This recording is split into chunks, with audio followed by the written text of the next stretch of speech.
On November 19th, my next guest competes for the Interim APFC Flyweight Title APFC 9 against Cody Lynn. He's Dillion, the Dominator Cox. How's it going today, Dylan? Going pretty good. Went hunting this morning. Got myself a bird, so feeling pretty good. Awesome. So I never had a pheasant. Do you cook it like any other bird? Yeah, essentially, it's pretty similar to like chicken. Best way to describe it. It's starting to look that up before I hopped on the call, and I was like, fuck it, I'll just ask on the call or after the call. Yeah. I don't really I assume there's probably pheasant hunting in Pennsylvania. I only ever hear a deer. There's plenty. There's plenty of it in Iowa. There's a lot of it. So coming in on a 2-fight win streak, spanning back about a year. By the time the fight goes down, it will be a year. Yep. But you're coming up against the APFC Interim Flyweight Title. How's it feel going away from your first pro title fight? Feels like any other fight, to be honest. Yeah. Just kind of another day in the office. It's something I do every week. So. And on the other side of the cage, as mentioned, is Cody Lynn, 6-1 prospect out of Rothwell MMA. You all both have basically guaranteed a finish in this fight. Yep. How do you see this one finish? Going, especially with him never being finished yet. I don't think he's really fought anybody that has that finishing potential. So I think this is like his first real test. I think they've kind of cherry picked some of his opponents throughout his career. But that's the way that I see it going. I'm too long, too rangy for him. I wrestled in college. I think my grappling ability's above his, to be honest with you. So, yeah. My coach, Scott Morton, one of the best jiu-jitsu practitioners on the planet. I'm feeling confident heading into this one, man. Awesome. And, while this fight's being built as an interim title, you kind of have to question the interim tagline a little bit. The current champion, I can't say his real name, so I'm going to go by nickname, the Immortal Lotus. He seems to be focused more on the CFFC title than ever defending this APFC title. Are you looking at this as an interim title fight, or kind of how you mentioned, it's just another fight anyway? No, I'm not looking at it as the interim title. I'm looking at it as this is the undisputed title. I honestly don't know if that dude will come back. He does seem like he's pretty dead set on CFFC, but I mean, after I whoop Cody's ass, we can get it. I've already fought for them once, so if he wants to square it, maybe we put them both on the line at the same time. Whatever's going to get me to the biggest show, honestly. That's what I want. So. And then by the biggest show, not past this one or anything, but that's what I want. And by biggest show, are you looking at just UFC, or are you looking at, let's just call it PFL now, because I guess they're buying Bellator? Yeah, UFC, PFL, Risen, whatever they got going on. I see that they're getting ready to have a flyweight world title fight. So whatever's gonna pay the money. I had a kid here in February, so whatever's gonna pay the bills. Yeah, things definitely get a little more pricier with the hungry mouth. Yep. So that's kind of as far as Jim, you're fighting out of Skywalker 101 Boxing, probably best known as Anthony Smith's main gym. Yep. Under Danny Molina. I was able to catch a couple of your teammates earlier this year, and Blaine Richards, and I want to say it's Maya Lee at Commas. Maya. Earlier this year, they came into Philly. They played spoiler. They upset both the hometown team. Hey, we got some dogs on our team. Yeah. We got some dogs, right? Yeah. I passed them, and as I was leaving, just coincidentally, I was leaving as they were walking to the car, and I had to stop them because you fought the for CFFC. You kind of know how the hometown crowd is. Plus, if you ever look at any Philly sports fans, we're assholes. Danny, our head coach is a big Philly sports fan. His whole basement is decked out in Philadelphia gear. I've seen the I think the Eagles wall and the Phillies wall that he has down there. Oh yeah, it's crazy. So knowing at least some people in your gym, who have you been training with for this particular fight? Some of my more well-known partners would be probably Nate Smith. He fought on the Contender Series. My little brother Carter Cox. He's an amateur right now, but he's a 2-time All-American, so he's a pretty good partner. Jared Russell. He's somebody most people probably don't know of. He's relatively new to actually fighting and competing, but he's been training for a long time. So him, Jonah Roberts, Hisham Zato. I got a bunch, man. We got a bunch of little guys, but we're relatively unheard of because we're out of the Midwest. So, like I said, I didn't even get to connect the dots when Blaine and Amaya came in because I knew it was short notice for them anyway. And then looking into it, I saw Anthony Smith, and I knew Anthony more so from Factory X, even though that's just like a cross train for him when he's back there now. But previous fights.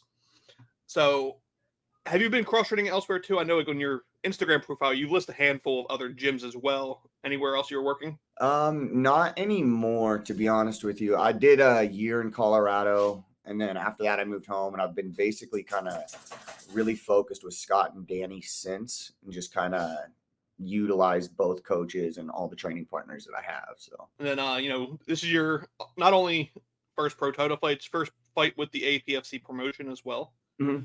How did you come connected with the promotion? I think somebody reached out to us on Facebook, some Michael guy, one of their matchmakers. So that's how we got connected. It shows, obviously your wins grab the attention, and you're not going in the fight like a showcase fight. You're going right into the I'm going to finish the fight every time.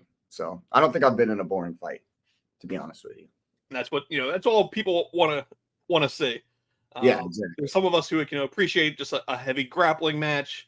Yeah, it's a fucking show at the end of the day, though. You got to be there to put it on. So, especially if you want to get the call up. Exactly. It's very rare to have just a nonstop grappling and then make it up there. You have to have the showcase basically as well.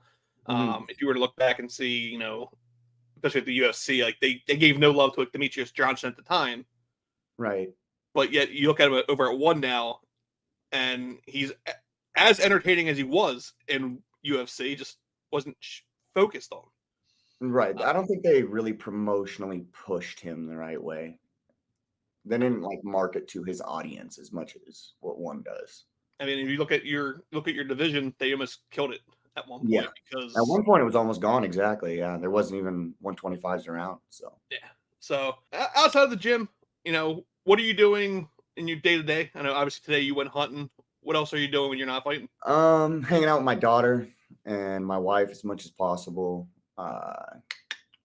Walking my dog. I really kind of just hang out with family. I really don't do a whole lot other than that. I just kind of try to unwind because I train so much that it's the free time that I do get, I want to spend with them. So win or lose, they're the ones that are always going to be there. Exactly. So. My wife's my nutritionist too.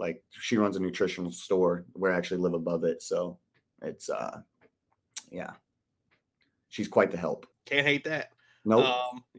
That's when you hear a lot of people, that's one of the big issues, especially as you get older. 125 could eventually get harder. Right. But it's with the right nutrition, you can stretch it out a little longer. It's always doable. Yep. And APFC was super nice. They gave us plenty of notice. So and that's one thing I have heard about them. I know this is your first time with them. Mm-hmm. I've heard they're one of the best on the region. I think it comes down to basically, I don't know how much involvement Anthony is, for example, besides his name on it.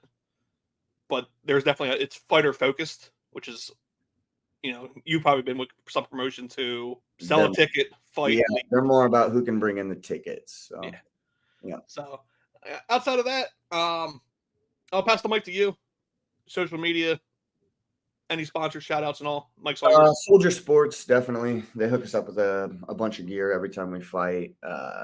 Rancho Grande here in Atlantic, they kind of hook me up with meals every now and then. So they're pretty nice. Who else? Honestly, my support group, my support system, my wife, my kid, my brothers, mom, dad, etc. So other than that, yeah, man, I can't wait. It's going to be a good time. Awesome. And as far as the fight too, obviously you're not fighting in Iowa. You're fighting in Milwaukee. Right. Who's all making the trip with you? Me, my wife. I got a couple of teammates that are going. Obviously, my coaches, my brother.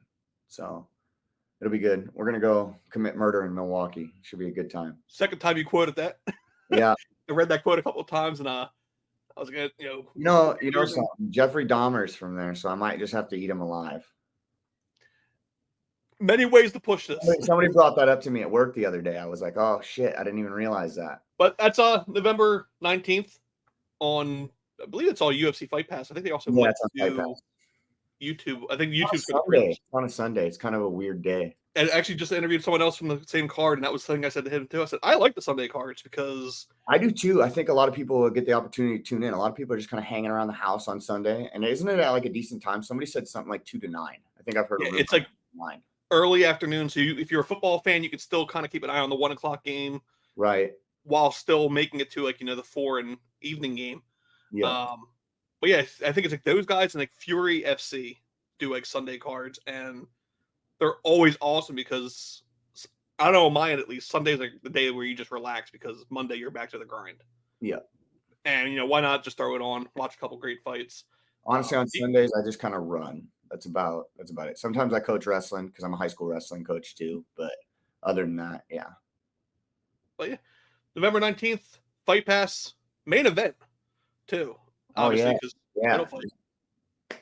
So yeah, everyone so prepared to put on a show. Yeah, should be good. Yeah, and let's drop the interim title. I think they just have to do that because they kind of managed the other guy. Yeah, that makes sense. But yeah, everyone tune in. Fight Pass. Best of skill. Thank you. Appreciate it, my man.